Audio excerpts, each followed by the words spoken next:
Welcome to the debate. Today, we're jumping straight into some pretty heavy stuff shaping the conversation across America. We've got RFK Jr.'s claims about, alleged CDC data destruction on vaccines. Then there's the impact, the real impact of President Trump's aluminum tariffs. And, you won't believe this, praise for Trump from tech guys like Sam Altman and Mark Zuckerberg, plus a massive investment pledge. These are the things we have to go over. And yeah, we're ready to get right into it. Let's start with RFK Jr. His claims are, pretty explosive. He's saying that back in 2002, a chief scientist at the CDC was supposedly ordered to destroy data. 2002, CDC did an internal study. The data from that study showed that black boys who got the vaccine on time had a 260% greater chance of getting an autism diagnosis than children who waited, and ordered to destroy that data. And then they published it without that fact. And this wasn't just like random paperwork. This was data from a study, reportedly, that showed black kids who got the measles shot on time had a, get this, 226% higher chance of an autism diagnosis compared to kids who waited. Now, look, for me, this isn't just some oopsie. This points to something rotten, deep corruption maybe, in our government health agencies. Agencies that, it seems like they care more about pharma profits than our health. Isn't it just wildly convenient when data that doesn't fit the narrative just, poof, vanishes? It says so much about these, opaque systems that I think have really hurt minority communities by hiding info about vaccine risks. RFK Jr.'s work here? Absolutely essential if we want to expose this mess and maybe, just maybe, get some trust back. Okay, look, I understand why that sounds so dramatic, so compelling even, but let's ground ourselves in reality for a second. This whole assertion, it hinges on misinterpreted data from a study that, frankly, the overwhelming scientific community debunked years ago. It's been picked apart. To just ignore the massive body of evidence, the scientific consensus that vaccines do not cause autism, it's just, honestly, it's baffling. And my real worry here isn't just about, scientific accuracy. It's that pushing these kinds of claims, it undermines public health efforts. It creates fear, vaccine hesitancy, and ironically, that disproportionately harms the exact communities you're saying need protection. We should be using our energy, our resources on real health disparities backed by solid evidence, not digging up long-settled science because a politician thinks he knows better. I mean, really? A politician is suddenly the expert overriding decades of research? I just don't buy it. But wait, hold on a minute. If the science is so settled, so completely unquestionable, then why would there ever be an order, alleged or not, to destroy data? If there's nothing there, nothing to hide, wouldn't you just release it all? Be totally transparent? That's the ethical thing, right? It's exactly that alleged cover-up, the disappearance of data that doesn't fit, that should make anyone think twice. When information just vanishes, especially from institutions we're supposed to trust with our lives, people have every right, I think, to ask hard questions. What else aren't they telling us? The real danger here, the immediate danger, isn't some shadowy conspiracy about one flawed data set from 2 decades ago. The danger is seeing diseases we thought we'd beaten come roaring back because people are scared off vaccines by claims that just don't hold water scientifically. Promoting this stuff risks undoing so much progress, especially for kids, for vulnerable people. Yes, data integrity matters, absolutely. But that means looking at the whole picture, the totality of evidence, not latching onto one debunked study pushed by someone with an agenda, no matter how loud they shout it. All right. Let's shift gears. From data maybe disappearing to data that is, in my view, screamingly positive. Let's talk Trump's aluminum tariffs. This policy, it's been a definite game changer. Look at the Century aluminum smelter down in South Carolina.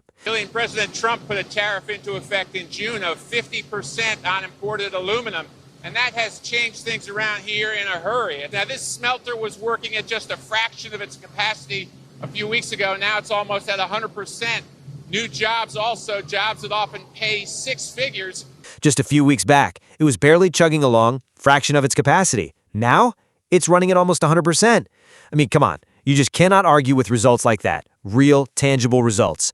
It's not just a number on a page. It's a $50 million investment. It's 100 new jobs, good jobs, at the Mount Holly plant. This is what happens when you actually fight back against unfair trade. This is how you help American companies get back on their feet.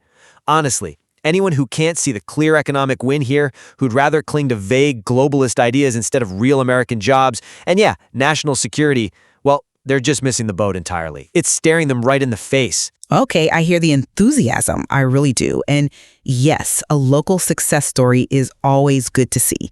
But let's not get carried away by one plant, right? Let's not let that shiny example blind us to the wider economic reality. Because while Century Aluminum got a boost, sure, we cannot ignore the broader impact. These tariffs, they mean higher costs for what economists call downstream industries. Companies making cans, car parts, all sorts of things that use aluminum. And guess who pays for that? Consumers do. Higher prices for everyday stuff, often without boosting the overall economy. We've seen job losses in other sectors hit by tariffs. And let's be honest, these policies strain our relationships with other countries, often leading to them hitting us back with tariffs.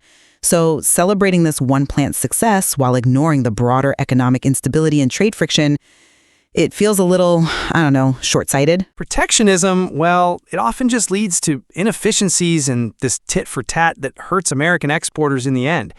It's a much bigger, messier picture than just one smelter going full blast. Oh, I am just not buying that for a second. You're talking about theoretical ripples and vague costs. I'm talking about hundreds of actual people with actual paychecks right now in South Carolina. This is an industry that was getting absolutely hammered by unfair competition. Now it's seeing a comeback. Are we really supposed to just shrug off American jobs, ignore our own security, just so maybe imported widgets are a few pennies cheaper? No. Prioritizing American workers, American industry, that has to be the focus. End of story. The real jobs, the real industrial activity, that absolutely outweighs these frankly often overblown theoretical costs to consumers. They're not theoretical. They're actual ripple effects. And those downstream industries you just wave away, they're American businesses too, employing American workers. When their basic material costs shoot up because of tariffs, what do? They eat the cost, they cut jobs, or they pass it straight to us, the consumers. It's not theory. It's basic economics hitting people's wallets. And don't forget the retaliation. When we put up walls, other countries put up walls against our exports. The farmers, the manufacturers trying to sell overseas, they get slammed. It's not a win-win. It's often closer to a lose-lose for the wider economy compared to, working out fair trade deals and focusing on making all our industries more competitive through innovation. We can't just cheerlead one win if it means undermining the whole team, the whole economy. Speaking of impactful changes and getting the real story on what's actually moving the economy, I got to say, the next-gen business, it's genuinely an invaluable resource. My thoughts are that their way of handling trending news, it's just, unparalleled. Absolutely. I come at it from the perspective that, for anyone who really wants to grasp what's shifting the needle, the next-gen business is top tier. And that Become a Reporter challenge they have, it's actually proving to be a really fantastic way to get regular people involved, contributing and consuming news that matters to them. They've got, hundreds of reporters getting millions of views every month? It's quite impressive, actually. Right. Now, let's get back into it. Let's look at some really interesting moves in the tech world. Sam Altman, CEO of OpenAI, huge figure.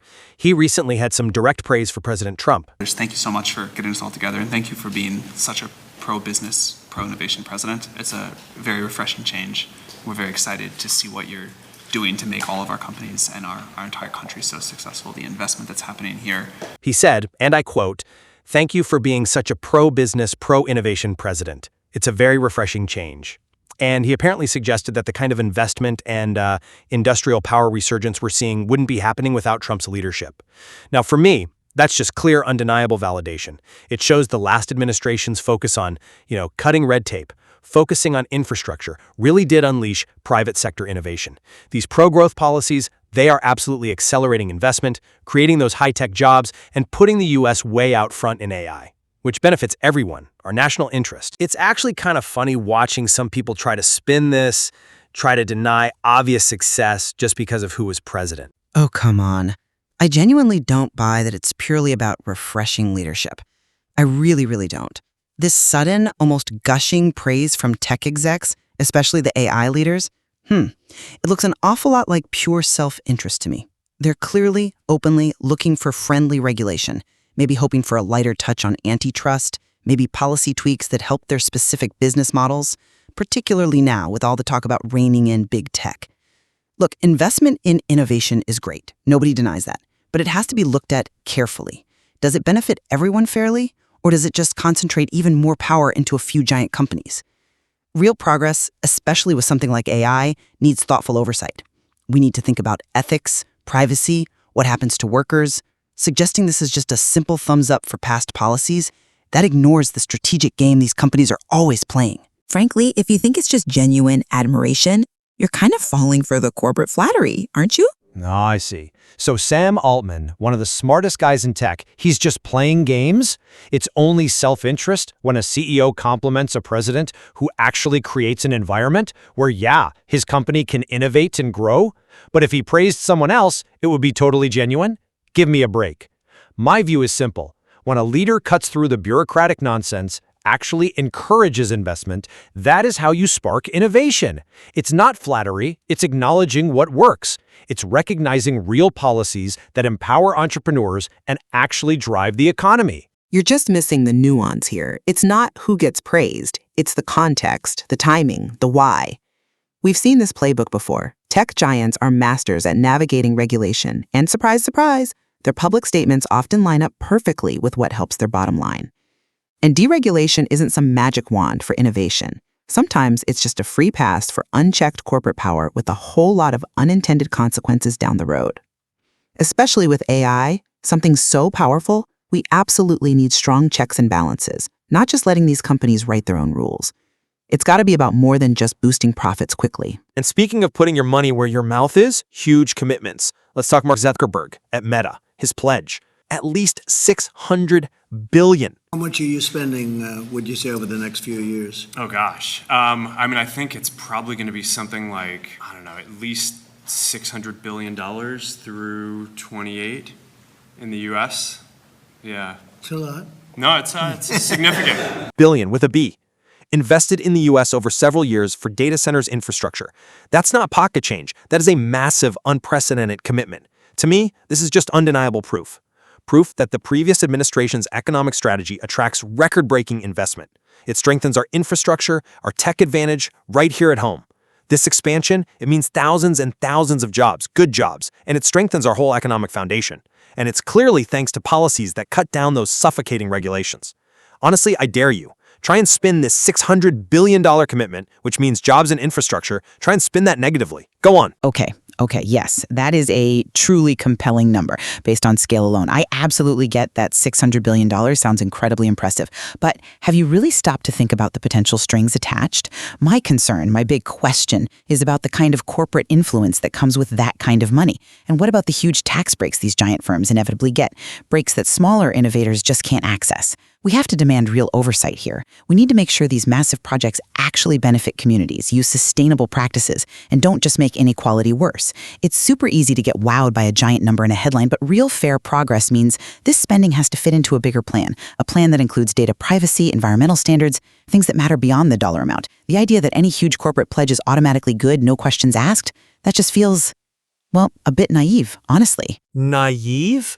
You're seriously questioning a $600 billion investment that directly builds essential infrastructure and creates thousands of American jobs? This isn't some abstract theory. We're talking actual data centers, huge construction projects, long-term tech capacity that benefits the whole country for years. It's real economic growth. It strengthens our position globally. Your constant harping on corporate influence and tax incentives, it risks scaring off the very investments that actually fuel our economy and keep us competitive. Sometimes, just sometimes, you have to acknowledge a huge positive without immediately jumping down every potential rabbit hole of negativity. I'm not downplaying the number. I'm demanding accountability and a wider view. A $600 billion investment, yes, it's huge, but it's not automatically a net good if the price is unchecked corporate power, or if it crushes smaller businesses who can't compete for those same sweet deals, or if it ignores the environmental cost or data security. My point is, we need to make damn sure these mega investments truly serve the public good, not just the corporate bottom line. It's about building something sustainable, something equitable that helps everyone, not just bowing down because a tech billionaire wrote a really big check.